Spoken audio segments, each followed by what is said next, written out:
नमस्कार साथियों, स्वागत है आपका हमारे YouTube चैनल में। जैसा कि मैंने आपसे कहा था, हम बहुत ही जल्दी इग्नू बीएड की सीरीज़ को शुरू करेंगे। जिस प्रकार हमने एनआईयूएस को कंप्लीट करा, वैसे ही हम इग्नू को भी कंप्लीट करेंगे।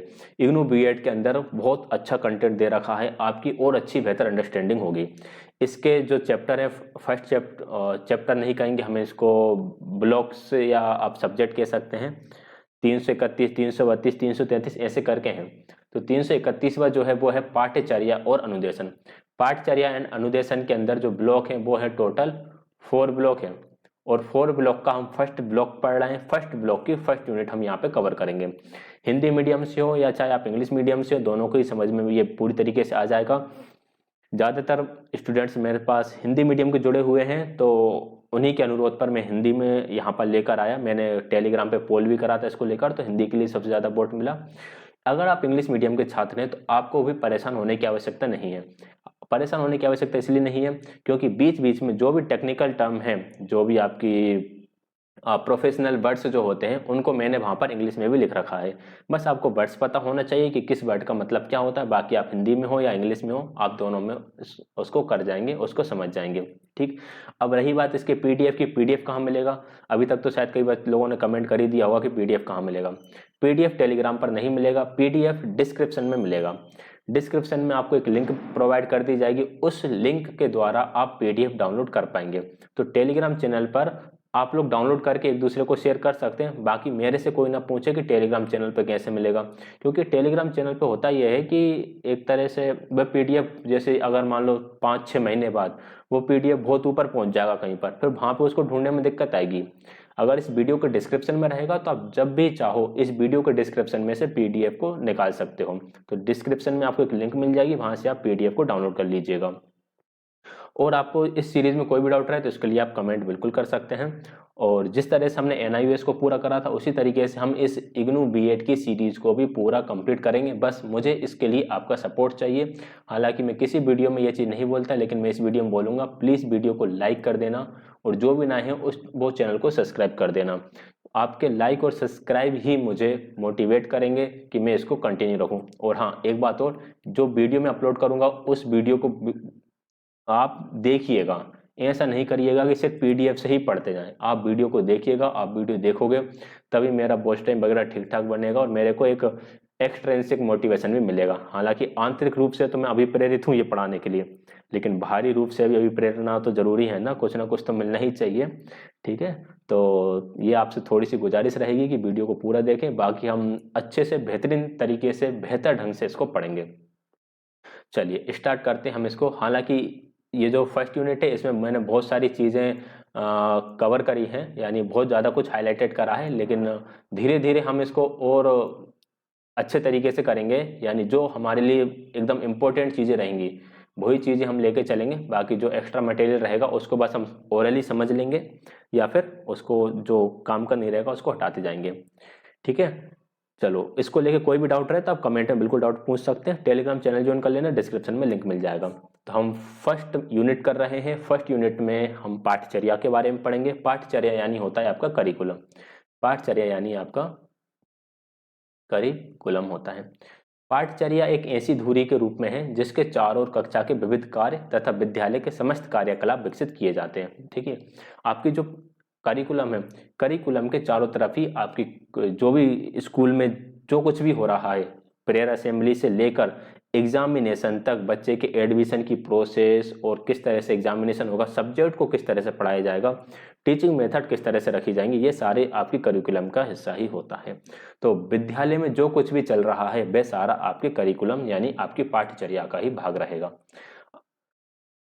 आगे देखते हैं पाठचर्या की अवधारणा। पाठचर्या विद्यालय की शिक्षा व्यवस्था का केंद्र बिंदु है। हमारी जो भी एजुकेशन की ऑर्गेनाइजमेंट है, इसका केंद्र बिंदु यानी इसका जो सेंटर है वह हमारी पाठचर्या है। मैंने यहाँ पर हिंदी भी खोल कर रखा है, सॉरी इंग्लिश का, एक मेरी सेकंड स्क्रीन पर इंग्लिश का पीडीएफ भी है, ताकि मैं आप लोगों को उसके टेक्निकल टर्म बता सकूं। तो इंग्लिश में इसके लिए बोला गया था हार्ट है, हार्ट यानी कि अपना दिल। तो पाठचर्या विद्यालय का क्या है, एक तरह से हृदय के समान है। तो हमारी स्कूल एजुकेशन का केंद्र बिंदु हो जाता है हमारा पाठचर्या। विद्यालय में उपलब्ध सभी संसाधन जैसे विद्यालय भवन, उपकरण, पुस्तकालय की पुस्तकें, अन्य शिक्षण सामग्री का एकमात्र उद्देश्य पाठचर्या के प्रभावी क्रियान्वयन में सहयोग देना। अब यहाँ से क्वेश्चन ऐसे बनते हैं कि निम्नलिखित में से कौन कौन सी चीजें पाठचर्या के प्रभावी क्रियान्वयन में सहयोग देगा, यानी कि हमारी पाठचर्या इफेक्टिवली चलती रहे, इसके लिए कौन कौन सी चीजें हैं जो उसमें हेल्प करेंगी। तो हमारे स्कूल का भवन उसके लिए योगदान देगा, जो उपकरण यानी जिस भी प्रकार के इंस्ट्रूमेंट यूज किए जा रहे हैं वो सारे, हमारी जो लाइब्रेरी की पुस्तकें हैं वो सारी, और जितनी भी शिक्षण सामग्री है ये सारी, इनका काम क्या होता है, पाठचर्या के क्रियान्वयन में सहयोग देना। बहुत पहले अरस्तु ने कहा था, तो ये स्टेटमेंट पूछ लेते हैं। तो हम ये स्टेटमेंट, जो जो स्टेटमेंट हमारे इग्नू NIOS में है वो स्टेटमेंट तो पढ़ ही लें, बाकी सारे स्टेटमेंट पढ़ना तो पॉसिबल हो नहीं पाता है क्योंकि कंफ्यूजन बहुत ज़्यादा होता है, याद भी नहीं रहते। बट इसमें जो जो दे रखे हैं हम वो पढ़ने की कोशिश करेंगे। तो बहुत पहले अरस्तु ने कहा था, अरस्तु ने बहुत पहले क्या कहा था, तो हम वो चीज़ देख लेते हैं।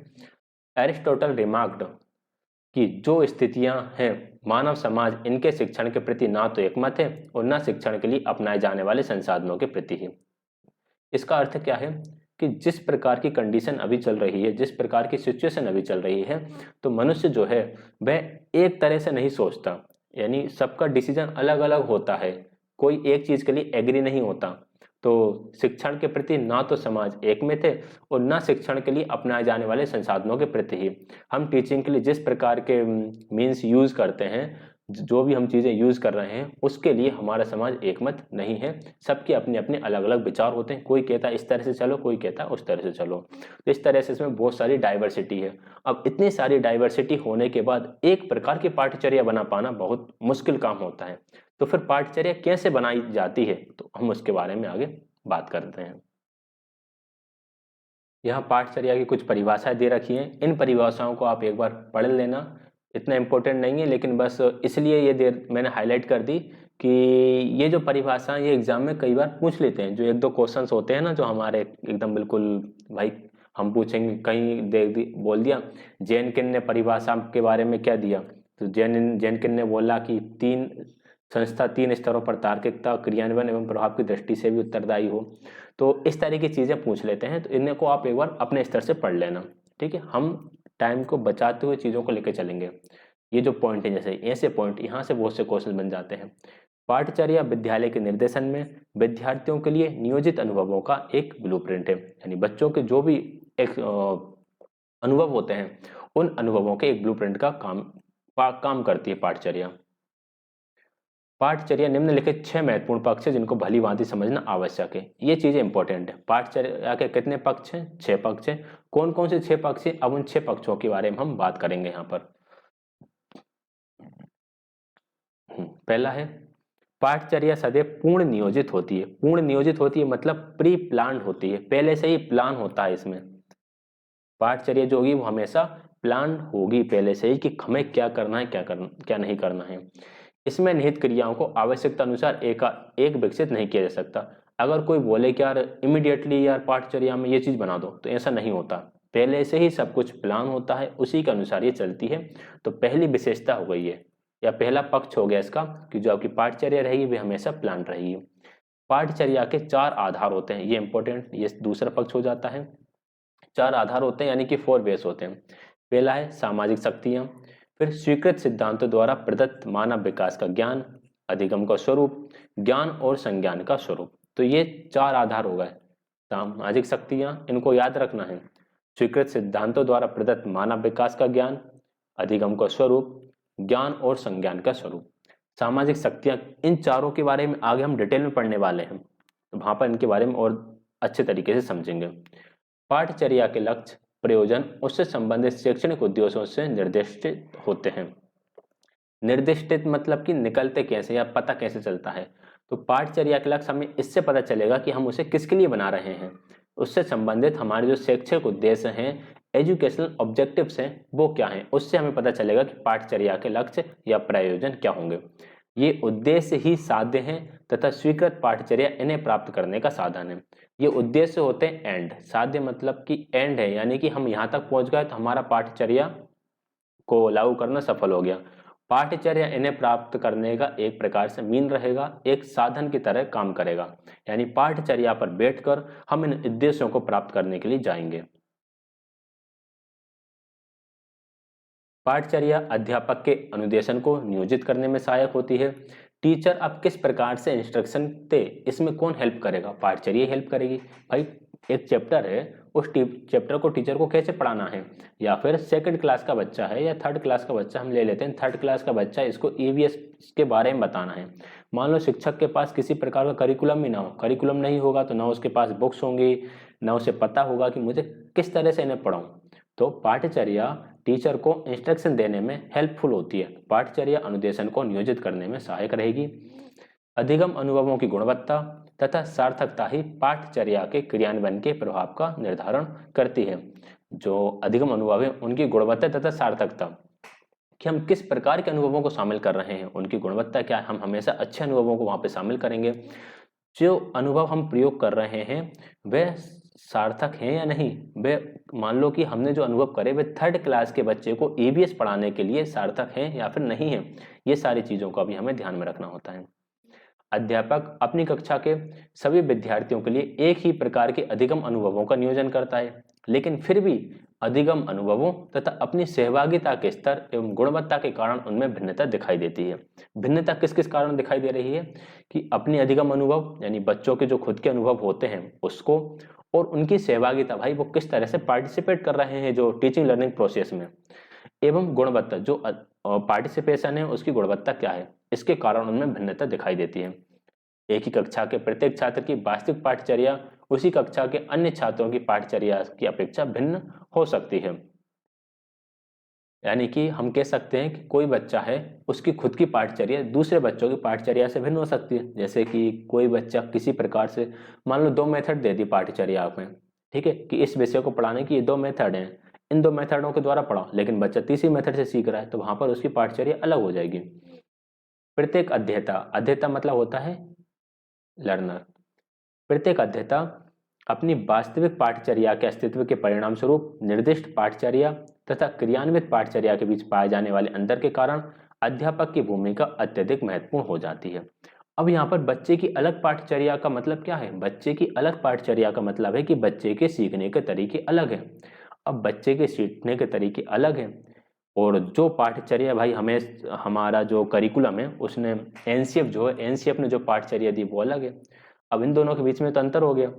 इस अंतर को दूर करने के लिए ही टीचर की जरूरत होती है। विद्यालय में टीचर की क्यों आवश्यकता है? आजकल इतना सारा डिजिटल मॉड्यूल आ गया, फिर भी टीचर की आवश्यकता हमेशा रहेगी। ये आप कभी नहीं कह सकते कि शिक्षक जो है इसकी आवश्यकता नहीं रहेगी। अब ये एनआई, इसी को ले लो, इग्नू का कंटेंट है, इस इग्नू का कंटेंट समझाने के लिए भी एक शिक्षक की आपको आवश्यकता पड़ रही है, ठीक है, अन्यथा मत लेना इस बात को।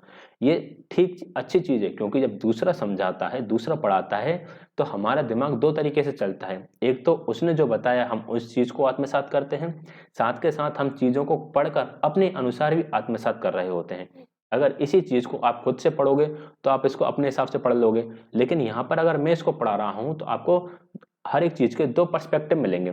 एक आपने जो खुद ने बनाया है, एक जो मैं आपको बनाऊंगा। हो सकता है कई बार आपका बेटर हो सकता है कई बार मेरा बेटर हो, तो अपन में से किसी का भी ये बेटर हो सकता है, ठीक है। तो जब कोई पढ़ा रहा होता है तो उसके कंटेंट को पढ़ना हमें वहां पर हेल्पफुल हो सकेगा। तो इसलिए बच्चे की खुद की पाठचर्या और क्रियान्वित पाठचर्या में जो अंतर होता है, इसलिए अध्यापक की भूमिका एक पाठचर्या को इम्प्लीमेंट करने के लिए महत्वपूर्ण हो जाती है। पाठचर्या के उद्देश्य, आधार तथा मानदंड की दृष्टि से अध्यापक में उपयुक्त व्यावसायिक निर्णय लेने की क्षमता निहित होनी चाहिए। भाई टीचर में उपयुक्त व्यावसायिक, व्यावसायिक मतलब क्या हो गया? उसका जो प्रोफेशनल निर्णय लेने की उसके अंदर, शिक्षक के अंदर क्षमता होनी चाहिए, तभी वह पाठचर्या के उद्देश्यों को सही तरीके से लागू कर पाएगा। आगे देखते हैं आगे इसमें क्या है। आगे पाठचर्या के आधार। अभी हमने पाठचर्या के पक्ष पढ़े थे, तो हमने वहां पर पाठचर्या के 6 पक्ष पढ़े। अब हम पाठचर्या का आधार पढ़ते हैं। पाठचर्या के 4 आधार हैं। 4 आधार जो हमने देखे थे वहां पर एक पक्ष के अंदर, कि मानव विकास, सामाजिक शक्तियां, अधिगम का स्वरूप, ज्ञान तथा संज्ञान का स्वरूप, ये थे हमारे पाठचर्या के आधार। सभी समाज अपना अस्तित्व बनाए रखना चाहते हैं और प्रगति करना चाहते हैं, इसलिए वे युवाओं को अपनी संस्कृति तथा मूल्यों से युक्त करना चाहते हैं। युक्त मतलब उनको उनके अंदर भरना चाहते हैं वो। ठीक है। इस प्रक्रिया में विद्यालय का महत्वपूर्ण योगदान है। अब ये कहाँ पर हो पाएगा? विद्यालय में हो पाएगा। हर समाज चाहता है, भाई मान लो यूरोपियन कंट्री है, वो ये चाहेगी कि हमारी जो युवा पीढ़ी है उसके अंदर हमारा जो यूरोपियन कल्चर है वे कल्चर होना चाहिए। हमारे भारतीय संस्कृति में हमारे माता पिता चाहते हैं कि जो हमारा कल्चर है वही कल्चर हमारे बच्चे के अंदर भी आए। तो इसके लिए महत्वपूर्ण योगदान रहेगा विद्यालय का, क्योंकि बच्चे जब बड़े हो रहे होते हैं तब अपना समय विद्यालय में गुजारते हैं और विद्यालय के माध्यम से ही सीखते हैं। तो पाठचर्या के 4 आधार हैं जिनके बारे में हमने ऊपर भी देखा था। सामाजिक शक्तियां, ज्ञान तथा संज्ञान का स्वरूप, अधिगम का स्वरूप और मानव विकास। अब हम इन चारों के बारे में थोड़ा डिटेल में यहाँ पर देखने वाले हैं। सबसे पहले हमारी ये आ जाती हैं सामाजिक शक्तियां। सामाजिक शक्तियां क्या होती हैं किसी समाज, ये सब कुछ तो ऐसा ही है, हम जानते ही हैं। सामाजिक शक्तियां ही शिक्षा के सामाजिक कार्यकलाप का निर्धारण करते हैं। सामाजिक कार्यकलाप यानी किस प्रकार के सोशल वर्क वहां पर चलेंगे, सोशल एक्टिविटीज किस प्रकार की चलेंगी, इसका निर्धारण जो हमारी सोशल सामाजिक शक्तियां जो हैं, जिन्हें हम सोशल फोर्सेस बोलते हैं। सामाजिक शक्तियों को क्या बोलेंगे? Social forces. सोशल फोर्सेस हैं, ये इसका निर्धारण करती हैं। राष्ट्रीय शिक्षा नीति ने ये कुछ कहा है, तो हम देख लेते हैं कि भाई ये चीज़ किस राष्ट्रीय शिक्षा नीति ने क्या कहा है। जस्ट एक बार आपको पढ़ना है, मैं भी एक बार फटाफट पढ़ देता हूँ। शिक्षा की राष्ट्रीय नीति उस राष्ट्रीय पाठचर्या प्रारूप पर आधारित होगी जिसमें सामान्य मूलभूत एकता के साथ ही अन्य घटकों का लचीलापन भी सम्मिलित होगा। पाठचर्या किस पर आधारित होगी? सामान्य मूलभूत एकता, यानी कि एक तरह की यूनिटी उसमें रहेगी, साथ ही अन्य घटकों मतलब कुछ घटक ऐसे हो सकते हैं जिनको हमारे समुदाय के अनुसार बदलने की आवश्यकता पड़े, तो वहां पर एक लचीलापन भी शामिल होगा। सामान्य मूलभूत एकता के अंतर्गत भारत के स्वतंत्रता संग्राम का इतिहास, संवैधानिक दायित्व बोध तथा राष्ट्रीय अस्मिता के विकास हेतु आवश्यक विस्तृत विषय वस्तु निहित होंगे। आप सामान्य मूलभूत एकता के अंदर क्या लोगे? भारत के एकता के स्वतंत्रता संग्राम का इतिहास, ये सब में समान चलेगा। किसी भी समुदाय में हो, अगर वो भारत का समुदाय है तो भारत के स्वतंत्रता संग्राम का इतिहास शामिल किया जाएगा, संवैधानिक दायित्व बोध शामिल किए जाएंगे, राष्ट्रीय अस्मिता के विकास हेतु आवश्यक विषय वस्तु वहां पर निहित होगी। ये तत्व सभी विषयों में समाहित होंगे। भारत की साझा संस्कृति, समतावाद, लोकतंत्र, धर्मनिरपेक्षता, लिंग भेद की समाप्ति, वातावरण की सुरक्षा, सामाजिक व्यवधानों से मुक्ति, छोटे परिवार रखने पर बल तथा वैज्ञानिक प्रवृत्ति के विकास जैसे मूल्यों के विकास पर भी बल दिया जाएगा। सभी शैक्षिक धर्मनिरपेक्ष मूल्यों को ध्यान में रखते हुए कार्यान्वित किए जाएंगे। धर्मनिरपेक्ष मूल्यों, हमारा भारत जो है, हमारा संविधान धर्मनिरपेक्ष है, तो उन मूल्यों को ध्यान में रखते हुए ये सारी चीजें जो हैं वो कार्यान्वित की जाएंगी। तो ये राष्ट्रीय शिक्षा नीति 1986 और में था तथा 92 में संशोधित किया गया। हालांकि अब क्वेश्चन तो एनईपी 2020 से आएगा, बट फिर भी हम इसको एक बार देख लेंगे तो ठीक रहेगा। तो ये सामाजिक शक्तियां हो गई। फिर आता है आपका मानव विकास।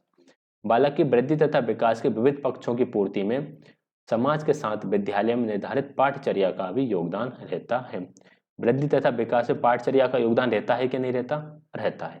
ये चीज आपको यहां से याद रखना है। पाठचर्या प्रत्येक आयु के बच्चे की विकासात्मक अवस्था के अनुसार उसकी विशेषताओं को ध्यान में रखकर बनाई जाती है। जैसे कि हम जो प्राइमरी के बच्चे होते हैं, प्राइमरी के बच्चों को लेकर एक अलग प्रकार की पाठचर्या रहेगी। जब बच्चे मिडिल एज में आते हैं तो वहाँ पर अलग पाठचर्या रहेगी। जब बच्चे सेकेंडरी एजुकेशन में आते हैं तो वहाँ पर पाठचर्या थोड़ी सी अलग रहेगी। तो इन हर प्रकार के बच्चों को देखकर विकासात्मक अवस्था के अनुसार पाठचर्या बनाई जाती है। अगला जो हमारा आधार था, अधिगम का स्वरूप। अधिगम का स्वरूप कैसा रहता है? अधिगम के कई सिद्धांत विकसित किए गए, जिनमें से प्रमुख हैं व्यवहारवादी सिद्धांत और संज्ञानात्मक सिद्धांत। इन दोनों सिद्धांतों पर ही हमारी पाठचर्या आधारित रहती है। ये अधिगम सिद्धांत पाठचर्या नियोजन के कार्य को विभिन्न दृष्टिकोण से संपादित करने के पक्ष में है। पाठचर्या विशेषज्ञ इन सिद्धांतों के योगदान को नकार नहीं सकते, क्योंकि इनमें से अधिकांश वैज्ञानिक विधि से विकसित किए गए हैं। तो हमारी पाठचर्या में किस प्रकार के सिद्धांतों का प्रयोग किया जाता है? तो व्यवहारवादी सिद्धांतों का और संज्ञानात्मक सिद्धांतों का। अगला है हमारा ज्ञान तथा संज्ञान का स्वरूप। इसके अंदर आता है सूचना ज्ञान से किस प्रकार भिन्न है।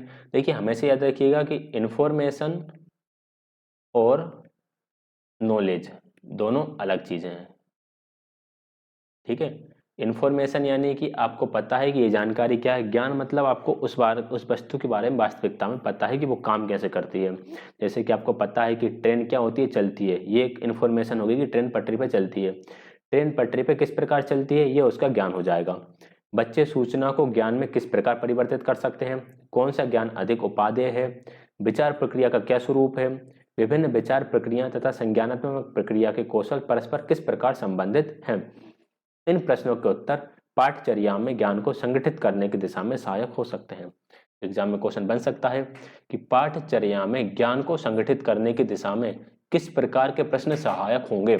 इन चारों में से एक आध ऑप्शन ये वाला रख देंगे, बाकी अलग रख देंगे, या फिर बोल देंगे कि इनमें से किस प्रकार के प्रश्न पाठचर्या में ज्ञान को संगठित करने की दिशा में सहायक नहीं होंगे। तीन ये रख देंगे, एक हर कुछ रख देंगे, तो उस हर कुछ को हटाना पड़ेगा।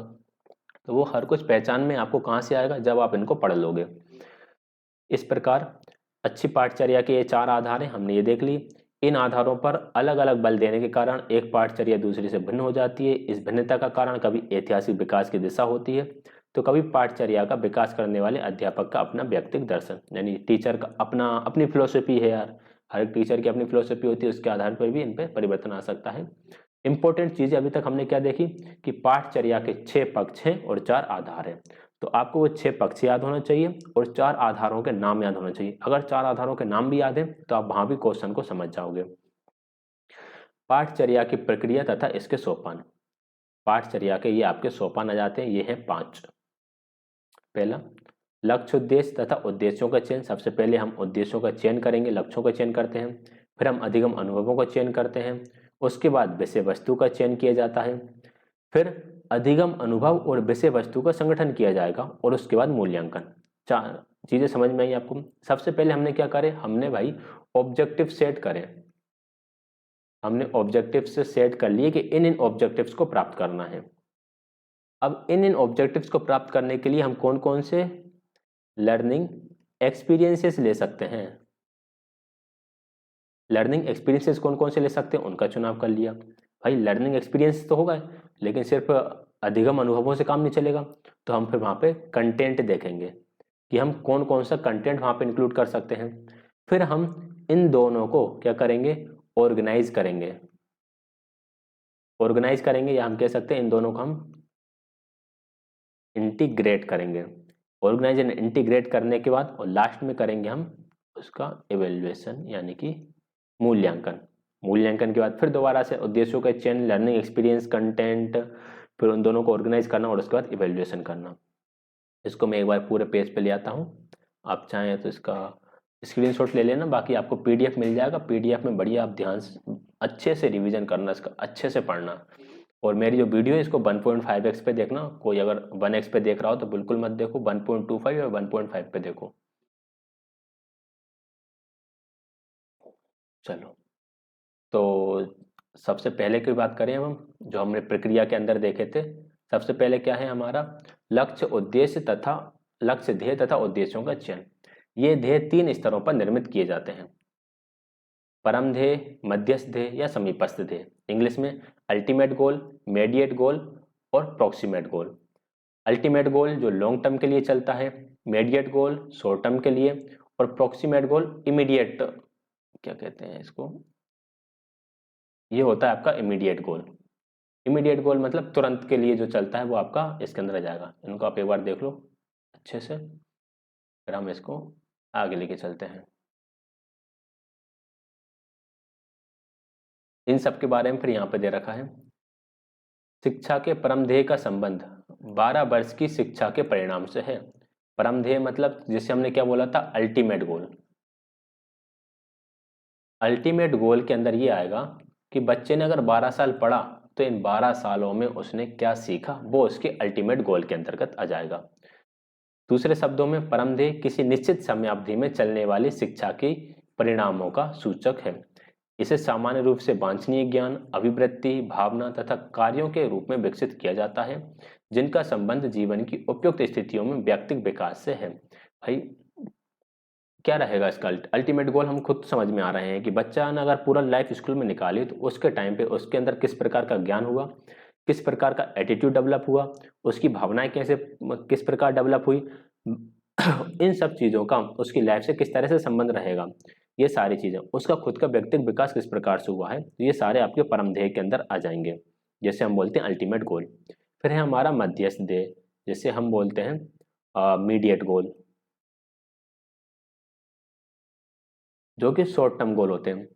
मध्यस्थ ध्येय शिक्षा की किसी अवस्था या किसी विषय वस्तु जैसे भाषा, विज्ञान आदि से संबंधित होते हैं। इन्हें चरम ध्येय के सहायक तथा साधक के रूप में समझा जाना चाहिए। ये लैंग्वेज से जुड़े हुए हैं कि भाई लैंग्वेज, साइंस, अलग अलग सब्जेक्ट से जुड़े हुए हैं कि इस सब्जेक्ट में बच्चे ने कहाँ तक महारत हासिल करी है, इस सब्जेक्ट का बच्चे को कितना ज्ञान है, या लैंग्वेज का बच्चे को कितना ज्ञान है, ये सारी चीजें। समीपस्थ ध्येय को विशिष्ट ध्येय भी कहते हैं। ये कक्षा कक्ष के व्यवहारों से संबंधित है। इन्हें अनुदेशात्मक उद्देश्य, व्यवहारिक उद्देश्य, अधिगम का निष्पत्ति भी कह सकते हैं। इंस्ट्रक्शनल ऑब्जेक्टिव्स, बिहेवियरल ऑब्जेक्टिव्स या फिर लर्निंग आउटकम्स, एल बन गया यहाँ पे, इसे लर्निंग आउटकम्स भी कहेंगे किसके समीपस्थ ध्येय को। जैसे कि किसी पाठ या इकाई को पढ़ लिया, पढ़ने या समझने के बाद विद्यार्थी क्या कर सकेगा, बच्चे ने वाटर चैप्टर पढ़ लिया, अब वाटर चैप्टर पढ़ने के बाद बच्चा क्या क्या चीज़ें समझा, पानी कहाँ से आता है, कहाँ को जाता है, इसका उपयोग किस प्रकार से करना चाहिए, वेस्ट नहीं बहाना चाहिए, बनता कैसे है, ये सारी चीज़ें। तो हमने देखा 3 प्रकार के यहाँ पर गोल। अल्टीमेट गोल यानी कि पूरी शिक्षा अवस्था के दौरान बच्चे ने क्या सीखा। मीडिएट गोल मतलब कि जैसे कि किसी एक सब्जेक्ट को पकड़ लो कि उस सब्जेक्ट में बच्चे को कितना नॉलेज है या किस तरह से उसने सब्जेक्ट के ज्ञान को अपने अंदर आत्मसात करा है। फिर तो हमारा समीपस्थ ध्येय, जैसे हम बोलते हैं प्रॉक्सिमेट गोल। प्रॉक्सिमेट गोल के अंदर आप ये समझ लो कि सब्जेक्ट की जो यूनिट पढ़ रहा है उस यूनिट के बारे में उसको कितना ज्ञान है, उस यूनिट का भी अपने जीवन में किस प्रकार से प्रयोग करेगा। और इन्हें इंस्ट्रक्शनल ऑब्जेक्टिव्स, बिहेवियरल ऑब्जेक्टिव्स और लर्निंग आउटकम्स भी कह सकते हैं। तो सबसे पहला था उद्देश्य, तो हमने वो देख लिया उद्देश्य वगैरह का, उद्देश्य और लक्ष्यों का चयन। अब आता है अधिगम अनुभवों का चयन। अधिगम अनुभवों से व्यवहार में परिवर्तन होता है जिसके परिणाम स्वरूप लक्ष्य तथा उद्देश्यों की प्राप्ति होती है। चुने गए अधिगम अनुभव विशिष्ट शैक्षिक लक्ष्य अथवा उद्देश्य की प्राप्ति में सहायक हो। यानी हमें इस प्रकार के अधिगम अनुभव का चुनाव करना है जो लक्ष्य और उद्देश्य की प्राप्ति में सहायक होना चाहिए, कुछ भी हम नहीं ले सकते। अधिगम अनुभव विद्यार्थी की परिपक्वता स्तर के अनुकूल होने चाहिए। जैसे अगर आप छोटे बच्चों को पढ़ा रहे हो तो एक्सपीरियंस ऐसे डालो वो उनकी मेच्योरिटी के आधार पर हो, मेंटली, साइकोमोटर के आधार पर या अफेक्टिव के आधार पर। तो कॉग्निटिव, अफेक्टिव, साइकोमोटर 3 डोमेन होते हैं, तीनों डोमेन के आधार पर हो जो उनके लर्निंग एक्सपीरियंसेस हैं। ठीक है, उस तभी बच्चा सीख पाएगा। अगर उसके कॉग्निशन से अपन ने हाई लेवल की चीज़ें उठा ली, मान लो पियाजे की थ्योरी को अगर मैं यहाँ पे थोड़ा सा लेकर आऊँ, अगर बच्चा 2 साल 4 साल का बच्चा है, 4 साल के बच्चे को आप लॉजिकल क्वेश्चंस दे रहे हो तो उसे वो उनको करने में दिक्कत आएगी क्योंकि उसके लॉजिक अभी डेवलप ही नहीं हुए हैं।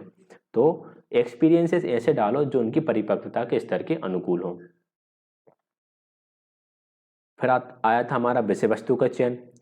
विषय वस्तु के चयन पाठ्यचर्या के केंद्र में विषय वस्तु को रखना वैसा ही है जैसे गाड़ी के घोड़े को उसके पीछे रखना। और यहाँ पर एक चीज लिखी समीचीन। यद्यपि शैक्षणिक दृष्टि से विषय वस्तु को इतना अधिक महत्व दिया जाना समीचीन नहीं है, मतलब रीजनेबल नहीं है। विषय वस्तु को चयन ठीक है लेकिन विषय वस्तु को महत्व दिया जाना इम्पोर्टेंट नहीं है। ये इन्होंने एक तरह से तर्क दिया कि इसी प्रकार से हो जाएगा घोड़ा गाड़ी में घोड़ा पीछे। घोड़ा पीछे होने से कोई मतलब ही नहीं है भाई, वो गाड़ी से चलेगी नहीं ढंग से। तो इसलिए पहले अधिगम अनुभवों को रखा, इसके बाद विषय वस्तु को रखा। अब विषय वस्तु का चयन जो रहेगा वो किस प्रकार से रहेगा उसे हम देख लेते हैं। 3 प्रकार से 3 लेवल इसके दिए रखे हैं।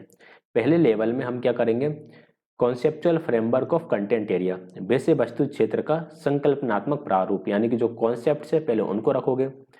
फिर selection of basis themes and concepts, आधारभूत तथ्य और संकल्पनाओं का संचय। इसके बाद selection of specific content items, फिर विषय वस्तु के विशिष्ट बिंदुओं का चयन। तो 3 लेवल में हम इसका चयन करेंगे और ये लेवल सामान्य से विशिष्ट की ओर चलेंगे। पाठचर्या का संपूर्ण स्वरूप ही विषय वस्तु के चयन की प्रक्रिया का निर्धारण करेगा। देखो विषय वस्तु यहाँ पर बहुत अच्छी बात लिखी है विषय वस्तु पाठचर्या को निर्धारित नहीं करेगी, पाठचर्या का स्वरूप विषय वस्तु को निर्धारित करेगा कि विषय वस्तु किस प्रकार की हमको यहाँ पे रखना है।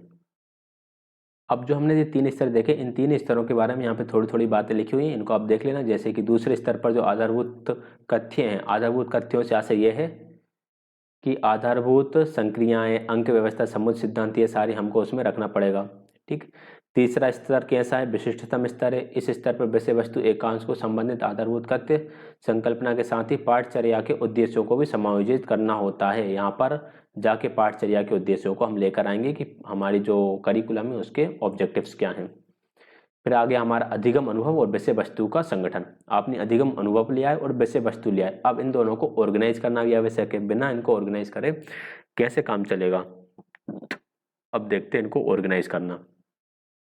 इस स्तर पर मुख्य रूप से चुने हुए अनुभव तथा विषय वस्तु पर आधारित शैक्षिक क्रियाओं को क्रमानुसार विकसित करना होता है। इसे अधिगम अनुभवों की क्रम व्यवस्था भी कहा जाता है। अब जो भी आपकी कंटेंट था और जो भी आपके एक्सपीरियंस थे उनको आप बच्चे के हिसाब से जमाओगे कि फर्स्ट क्लास में कौन किस प्रकार के अनुभव और किस प्रकार के आप कंटेंट रखोगे, सेकंड में किस प्रकार का रखोगे, थर्ड में किस प्रकार का रखोगे, फोर्थ में किस प्रकार का रखोगे। हमें एनसीईआरटी की बुक्स देखते हैं, वहाँ पे जो कुछ कहानियाँ होती हैं वो अधिगम अनुभव ही तो हैं। अनुभव के साथ साथ वहाँ पे विषय वस्तु को जोड़ा गया है। आपने third class, fourth class, fifth class की ईवीएस की बुक देखी होगी, तो वहाँ पर क्या है, एक बच्चा कोई अपनी नानी के यहाँ जा रहा है, कोई घूमने जा रहा है, किसी ने ये ऑब्जर्व करा, किसी ने किसी को खेतों पर काम करते हुए देखा, ये क्या था? अधिगम अनुभव था। अधिगम अनुभवों के माध्यम से आपने सिखा दिया कि भाई मिजोरम में खेती किस प्रकार की होती है, जब आप गोवा से वहाँ जाते हो, केरल जाते हो, तो किस किस प्रकार के रास्ते पड़ते हैं, ट्रेन के बारे में सिखा दिया, ये सारी चीज़ें। फिर यहाँ पे ब्रूनर का थोड़ा सा आगे थ्योरी, ब्रूनर ने अधिगम के 3 प्रकार बताए हैं, क्रियात्मक, प्रतीकात्मक और प्रतीकात्मक। यही होता है इसमें। देखो हिंदी में थोड़ा सा कई बार ये दिक्कत आ जाती है, इसको हम इंग्लिश में भी लिख दिया मैंने वर्ड्स का। इन्होंने प्रतिमात्मक और प्रतीकात्मक ये शब्द कई बार हमें कंफ्यूज कर देते हैं, तो इसको आप इंग्लिश में रखना। ठीक, इंग्लिश में इनको क्या बोलते हैं? मुझे लगा मैंने इंग्लिश में लिख रखा लेकिन लिखा नहीं। क्रियात्मक को तो बोलते हैं हम इनएक्टिव, प्रतीकात्मक को हम बोलते हैं आइकॉनिक, और प्रतिमात्मक को आइकॉनिक और प्रतीकात्मक को हम बोलते हैं सिंबॉलिक। ठीक है, पहला क्रिया आधारित अधिगम, करके सीखना, इस प्रकार करके सीखते हैं, इसमें बच्चे खुद करते हैं हाथों से और सीखते हैं। प्रतीकात्मक में बच्चे चित्रों या इस शब्दों के माध्यम से, चित्रों के माध्यम से सीखते हैं और आइकन्स वगैरह जो होते हैं उनके माध्यम से। और जो प्रतीकात्मक होता है सिंबॉलिक, इसमें बच्चे सिंबल्स के माध्यम से सीखने लगते हैं। इसमें मुख्यतः भाषा आती है। भाषा प्रतीकों की प्रभावशाली व्यवस्था है, यानी कि बच्चे भाषा के माध्यम से भी सीखने लगते हैं। इन्होंने यहाँ पे बोला लगभग 10 वर्ष की आयु के बाद बच्चा अपने अधिगम में भाषा का अधिकाधिक प्रयोग करने लग जाता है, यही प्रतीकात्मक अधिगम है। लेकिन 7 साल के बाद से ये क्रिया शुरू हो जाती है, बच्चे समझना शुरू कर देते हैं। आगे है अधिगम अनुभव तथा विषय वस्तु का संगठन एवं समाकलन। किस प्रकार से होगा? विद्यालय में उपलब्ध अधिगम स्थितियां, भाई स्कूल में किस प्रकार की लर्निंग सिचुएशंस है उनको हम ध्यान में रखेंगे। प्रभावी कक्षा अंतःक्रिया के लिए निवेश, भाई जो इनपुट्स क्या क्या डाल सकते हैं हम इफेक्टिव क्लासरूम इंटरेक्शन के लिए। निवेश का मतलब कि हम क्या इनपुट वहाँ पे देख सकते हैं, विद्यार्थी का विकासात्मक स्तर क्या है, और अधिगम के सिद्धांत। इन सारी चीज़ों को लेकर हम जो लर्निंग एक्सपीरियंसेस हैं और जो आपका कंटेंट है इसको ऑर्गेनाइज करेंगे और इंटीग्रेट करेंगे। आगे है अधिगम अनुभवों तथा विषय वस्तु की क्रम व्यवस्था तथा समाकलन। इस बात पर भी निर्भर करता है कि ज्ञान की प्राप्ति कैसे होती है, ज्ञान कैसे संग्रहित होता है तथा भविष्य में इसे किस प्रकार पुनर्स्मरण कर प्रयोग किया जाता है। तो इस प्रकार से हम ज्ञान को बनाते हैं कि बच्चा ये समझ सके कि ज्ञान की प्राप्ति कैसे होती है, उसे समझ में आए, उसको स्टोर कैसे रखे और भविष्य में उसको कैसे स्मरण कर सके। अब आगे लास्ट हमारा मूल्यांकन। 5 ही पढ़े थे हमने प्रक्रिया में, यह प्रक्रिया का अंतिम सोपान है। सार्थक लक्ष्य के आधार पर निर्णय की प्रक्रिया ही मूल्यांकन है। यह साक्ष्य, मात्रात्मक यानी परीक्षा के अंक या गुणात्मक प्रेक्षण आधारित हो सकते हैं। मात्रात्मक भी हो सकते हैं, गुणात्मक भी हो सकते हैं। मूल्यांकन पाठचर्या के ध्येय, लक्ष्य और उद्देश्यों पर आधारित होती है। हमने जो सबसे पहला पढ़ा था सोपान वो यही था, हमारा ध्येय, लक्ष्य और उद्देश्य, इसके आधार पर ही हम मूल्यांकन को बनाते हैं। उद्देश्य आधारित मूल्यांकन विशिष्टता होती है या अध्यापक के लिए अधिक उपयोगी होता है। यानी कि ऑब्जेक्टिव बेस्ड इवेल्युएशन होना चाहिए, ये टीचर के लिए इंपॉर्टेंट रहता है, अच्छा रहता है, सही रहेगा टीचर के लिए, समझ पाएगा टीचर बच्चे के बारे में। अब अधिगम के कुछ उपागम हैं। समाज, अध्येता मतलब कि लर्नर, विषय वस्तु, अधिगम सिद्धांत, विद्यालय का संगठन और निर्माण की कसौटी, कि किस प्रकार से उनको निर्माण किया जाएगा। चलो तो अब इनको पढ़ लेते हैं थोड़ा। तो इनके बारे में आप चाहें तो थोड़ा थोड़ा पढ़ लेना, बाकी अगर आप इनके नाम याद रखोगे ठीक है। कि अधिगम के जो पाठचर्या के जो प्रमुख उपागम है वो क्या क्या उपागम है, तो ये यहाँ पर 6 उपागम दे रखे हैं। इन 6 उपागमों को थोड़ा सा आप देख लेना। हम अभी आगे बढ़ते हैं, इतना इंपॉर्टेंट नहीं है इसलिए मैं इसको स्किप करते जा रहा हूँ। छठा पक्ष निर्माण की कसौटी पाठचर्या के हृदय के रूप में है। बस ऐसी ऐसी चीजें हम देख लेंगे जो भी अलग अलग चीजें हैं। अगर वैसे पूछ लेते कि कौन सा पाठचर्या के हृदय के रूप में है इन 6 पक्ष में से, तो हम नहीं बता पाते। हमने यहाँ पढ़ लिया कि इन्होंने बोला छठा पक्ष निर्माण की कसौटी पाठचर्या के हृदय के रूप में है। ज्ञान की संरचना के 3 उपागम माने गए हैं, किसी पाठचर्या के विकास में सहायक होते हैं। नीचे इनका विवेचन किया गया है। ज्ञान की संरचना के 3 उपागम, प्रक्रिया उपागम है, मानवतावादी उपागम है, और हम पढ़ते हैं अभी कौन कौन से उपागम है।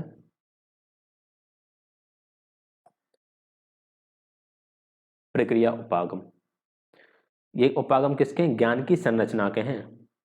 ठीक है, यहाँ पे ध्यान रखना, ज्ञान की संरचना के 3 उपागम माने गए हैं। प्रक्रिया उपागम, प्रक्रिया उपागम उन क्रियाओं पर बल देता है जो शिक्षार्थी द्वारा किसी विषय की संरचना की खोज में सहायक होती हैं। इस उपागम की मान्यता है कि किसी विषय क्षेत्र का ज्ञान तर्क सम्मत ढंग से सोचा और संगठित किया जा सकता है। इस प्रकार प्रत्येक प्रक्रिया का साधन मूल्य होता है। And process has therefore an instrumental values, हर एक प्रोसेस की एक वैल्यू होती है। प्रक्रिया उपागम मतलब कि भाई बच्चा अगर साइंस पढ़ रहा है तो उस साइंस में किसी टॉपिक को कैसे खोज करेगा, कैसे समझेगा, किस प्रक्रिया के द्वारा जाएगा। जब 8th क्लास में बच्चों को फोर्स पढ़ाया जाता है, 7th या 8th में सबसे पहले फोर्स आता है, यानी कि बल के बारे में पढ़ाया जाता है। तो उस चैप्टर की शुरुआत कैसे करें कि जाते जाते जाते जाते वो F=ma तक सीख जाए। ठीक है, ये होता है प्रक्रिया उपागम के अंदर। इस उपागम में निहित मान्यता विज्ञान की संकल्पना से ही संबंधित है। प्रक्रिया उपागम के अनुसार विज्ञान उन वैज्ञानिक क्रियाओं का समुच्चय है। कौन सी वैज्ञानिक क्रियाओं का समुच्चय? जो वैज्ञानिक करते हैं। प्रक्रिया उपागम के अनुसार विज्ञान जो वैज्ञानिक करते हैं उन वैज्ञानिक क्रियाओं का समुच्चय है। यह विज्ञान के विषय वस्तु पक्ष को महत्व न देकर वैज्ञानिक ज्ञान की वैधता और उत्पादन की प्रक्रिया पर बल देते हैं। कंटेंट ठीक है, कंटेंट को वैल्यू नहीं दे रहे हैं, कंटेंट से ज्यादा वैल्यू दे रहे हैं कि जो आपका साइंटिफिक नॉलेज होता है उसकी वैधता यानी वैलिडिटी पर, और उसको उत्पाद कैसे किया उसकी प्रक्रिया पर। ये प्रक्रियाएं मुख्य रूप से सूचनाओं के संग्रह तथा उपयोग से संबंधित होती हैं। ये प्रक्रिया उपागम के कुछ उदाहरण हैं। देखो, प्रोसेस अप्रोच जिसे हम बोलते हैं, ठीक है, प्रोसेस अप्रोच से क्वेश्चंस बनकर आए हैं, डीएसएसबी में आए हैं, और मैंने शायद केबी में भी देखे थे, और एक आध बार सीटेट में भी देखा है। सीटेट के लिए हालांकि ये नहीं पढ़ना, लेकिन ऐसे क्वेश्चन बनकर आ जाते हैं, प्रोसेस स्किल नाम से शायद क्वेश्चन बनकर आ जाते हैं। तो प्रोसेस अप्रोच के अंदर क्या क्या आता है? प्रेक्षण करना। प्रेक्षण करना मतलब क्या हो गया आपका? ऑब्जर्विंग। इसको मैं यहाँ लिखते जाऊंगा ताकि इंग्लिश मीडियम वाले अगर कोई देख रहे हैं अभी तक टिके होंगे तो उन्हें फायदा होगा। ऑब्जर्विंग। वर्गीकरण करना मतलब कि क्लासिफाइंग। अंकों का प्रयोग मतलब यूजिंग नंबर। मापन मतलब मेजरिंग। देश काल संबंध का उपयोग मतलब कि स्पेशल स्पेस टाइम रिलेशन। और हम आगे देखें भविष्य कथन करना। भविष्य कथन करना मतलब कि प्रेडिक्शन, तो प्रेडिक्टिंग हो जाएगा ये। अनुमान लगाना, अनुमान लगाना को हम बोलते हैं इन्फेरिंग। एस्टिमेटिंग में लिख सकते हो आप चाहो तो। सक्रियात्मक परिभाषा,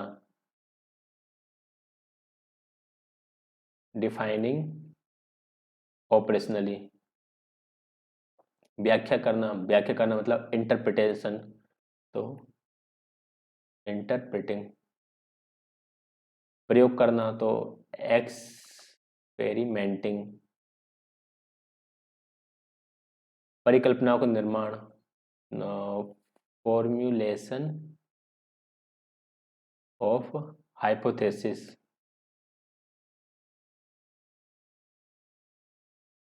चरों का नियंत्रण, कंट्रोलिंग वेरिएबल्स। राइटिंग थोड़ी खराब है तो समझ लेना, बोलता जा रहा हूँ मैं उस हिसाब से करते जाना। कंट्रोलिंग वेरिएबल्स, ये चरों का नियंत्रण, ये सारे आपके जो आपका प्रक्रिया उपागम है, प्रोसेस या अप्रोच है, उसके अंदर आ जाएंगे। समय के साथ इनमें परिवर्तन नहीं होता है, ये जैसी है वैसी की वैसी चलती रहती है।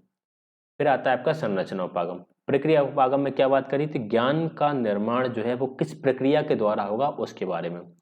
संरचना उपागम किसके बारे में बात करेगी? संरचना उपागम न्यूनतम अनिवार्यताओं की ओर संकेत करता है।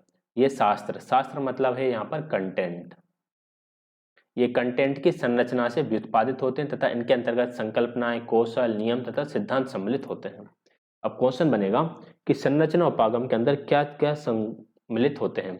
तो संकल्पनाएं इसके अंदर आ जाती हैं, कौशल आ जाते हैं और नियम आ जाते हैं। संकल्पनाएं मतलब कि कॉन्सेप्ट्स, कौशल यानी स्किल्स, नियम यानी कि आपके जो भी लॉ होते हैं वो सारे, और सिद्धांत यानी कि थ्योरीज। विषय के ज्ञान पर अधिकार कर लेना ही अधिक महत्वपूर्ण है। इनका मतलब क्या होता है कि विषय का जो ज्ञान है उस पर अधिकार हो, यानी आपको उसका नॉलेज होगी। संरचना आधारित पाठचर्या में परिवर्तन तभी होता है जब विषय वस्तु में परिवर्तन अथवा पुनर्गठन किया जाता है, यानी ये पूरी तरीके से विषय वस्तु पर ही आधारित है। ऐसी पाठचर्या में विषय वस्तु तथा अधिगम निष्पत्ति ही शिक्षण विधियों का निर्धारण करते हैं। अधिगम के मनोवैज्ञानिक सिद्धांतों का अधिक महत्व नहीं होता, मनोवैज्ञानिक सिद्धांतों का महत्व नहीं है। अधिगम की निष्पत्ति ही शिक्षण विधियों को निर्धारण करते हैं। विषय वस्तु का संगठन शास्त्र की संरचना के तर्क के द्वारा होता है। शास्त्र मतलब कि कंटेंट, ना कि अन्य विचारों द्वारा। जो कंटेंट है उसी के हिसाब से ऑर्गेनाइज किया जाएगा। अध्यापक का कार्य संरचना तथा उसके तर्काधार को बल प्रदान करना है, यानी कि जो कंटेंट है उसके कंटेंट को जिस तरह से ऑर्गेनाइज करके आपको दे दिया, बस आप उसी के अनुसार पढ़ाओ।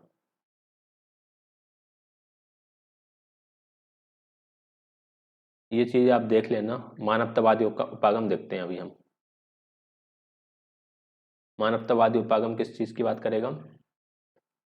यह उपागम किसी विशेष क्षेत्र में सीखी गई संरचना, विषय वस्तु, संकल्पनाओं तथा सिद्धांतों के व्यवहार या उपयोग से संबंधित है। देखो, पहला था हमारा प्रक्रिया उपागम, जिसने क्या बताया कि भाई ज्ञान को किस प्रकार प्राप्त करें उसकी प्रक्रिया पे बल। दूसरा आया संरचना उपागम, इसने बोला कि किसी भी प्रक्रिया से प्राप्त करो, बस आपको उस चीज का ज्ञान होना चाहिए। मानवतावादी उपागम, जो ज्ञान आपने प्राप्त किया उसका व्यवहार या उपयोग से संबंधित, यानी उसका आप उपयोग कहाँ करोगे। विद्यार्थी द्वारा अपने ज्ञान को नवीन स्थितियों में उपयोग करना मानवतावादी उपागम के अंतर्गत आता है। मानवतावादी उपागम विद्यार्थी में अभिप्रेरणा की सहायता से ज्ञान प्राप्त करने तथा इसका उपयोग करने पर बल देता है। ज्ञान के प्रयोग से पहले उसे अर्जित करना आवश्यक है। ये क्या बोलेगा कि भाई आपने जो ज्ञान प्राप्त किया उसका प्रयोग कहाँ करोगे, किस तरह से आप उसका उपयोग करोगे, इस पर ये बल देगा। ब्रूनर का एक ग्रंथ है, तो ये एक बुक आ सकती है कि the process of education book किसने दी लिखी है? The process of education book Bruner के द्वारा लिखी गई है, ने इस उपागम की जोरदार सिफारिश की। इस उपागम को मानवतावादी कहते हैं क्योंकि ये अधिगम के मानवीय पक्षों पर बल देता है, जैसे विद्यार्थी की अभिरुचि, आवश्यकता, अभिप्रेरणा और निरंतर प्रयास। बच्चे की का इंटरेस्ट किस प्रकार का है, उसकी नीड्स क्या है, मोटिवेटेड वह किस तरह से है, और वह इसके लिए प्रयास कर रहा है या नहीं कर रहा। तो मानवतावादी उपागम इन सब चीजों पर फोकस करेगा। आगे, प्रभावी अध्यापन तथा अधिगम में पाठचर्या की क्या भूमिका है?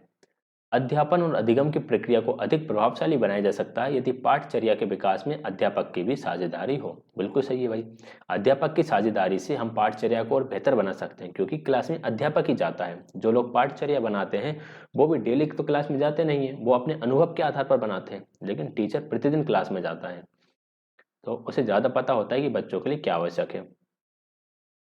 शिक्षक तथा अध्यापक के प्रति अध्यापक नहीं, अध्यापन होगा, इसे हम बोलेंगे हाँ अध्यापन होगा। शिक्षा तथा अध्यापन के प्रति अध्यापक की संकल्पना ही उसके अध्यापन तथा बच्चों में होने वाले अधिगम स्वरूप का निर्धारण करती है। देखो, शिक्षा के प्रति अध्यापक का क्या दृष्टिकोण है, टीचर का क्या दृष्टिकोण है, वही तो दृष्टिकोण बच्चों में जाएगा। जैसे कि अगर एक टीचर है वो क्लास में जाता है और किसी दूसरे सब्जेक्ट के बारे में बार बार बुराई करता है, उस सब्जेक्ट को वो बुरा बनाता है, तो बच्चों के अंदर उस सब्जेक्ट के प्रति हीन भावना या फिर ऐसी भावना डेवलप हो जाएगी कि बच्चे उसको हेय दृष्टि से देखने लगेंगे। देखते हैं इसमें क्या है।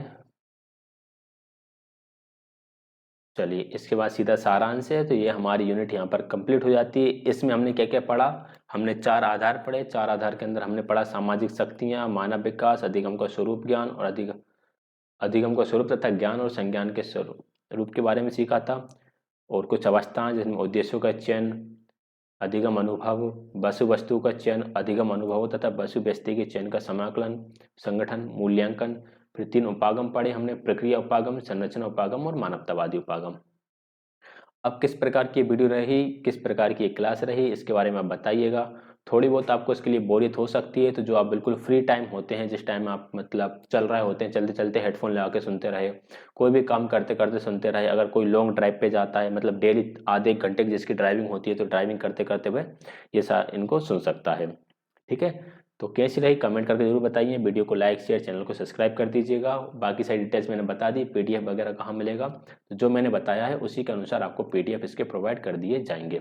वीडियो देखने के लिए आप सभी का बहुत बहुत धन्यवाद।